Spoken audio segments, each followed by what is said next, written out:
Hello, I'm Gordon Jackson, and as I've shared before, I narrated Anthony Weathers' book, Why Ruin Another Life?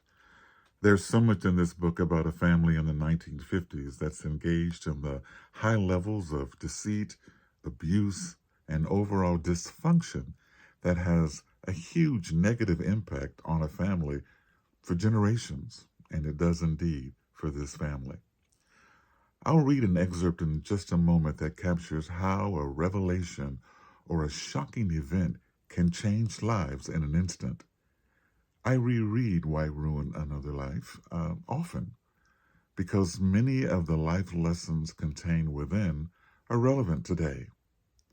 I'm reminded that just as quickly as a clown smile can flip into a frown with a simple gesture, our experiences can shift unexpectedly, reminding us of the fragility and unpredictability of life.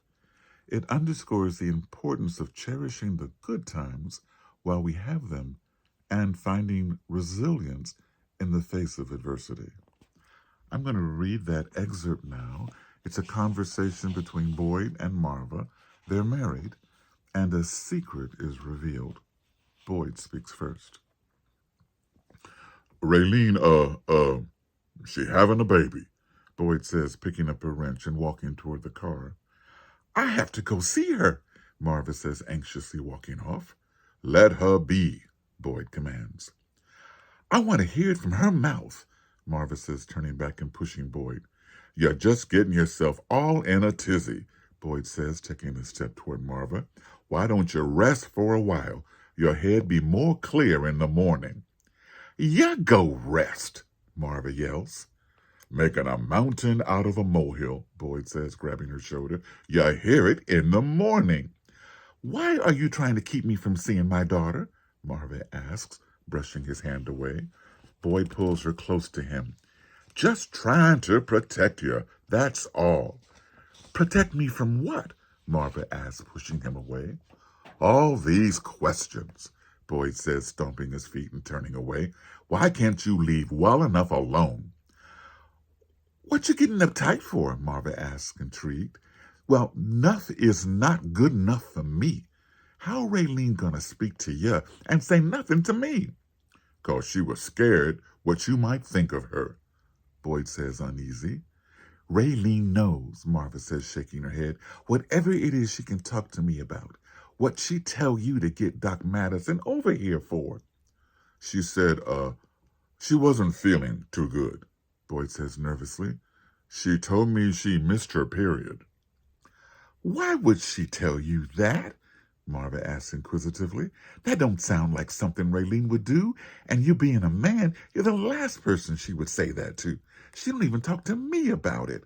She keeps things like that to herself. Maybe she feel comfortable talking to me about it than you.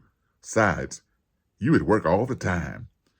Raylene knows I'm never too busy, that I will take the time out to deal with any problems that come along. And when did you and Raylene get so close? It's just that you're never home. You're always working, Boyd says. You told me not to quit one of my jobs, Marva says, dumbfounded. So when did you and her become so buddy-buddy? What else y'all become? Marva, let's stop here, Boyd warns. I don't want to stop here, Marva says, flaring her arms. Why are you so protective of her? Anybody come along and try to talk to her, you try to stop them. Even go so far as threatening them.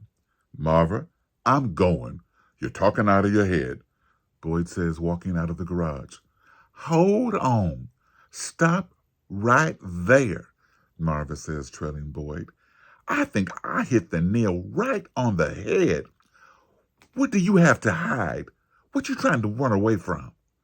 I'm not running away, just trying to avoid a fight, Boyd says, looking over his shoulder. Marva grabs Boyd by the shoulder and whips him around. You sleep with my daughter? What? I'll stop.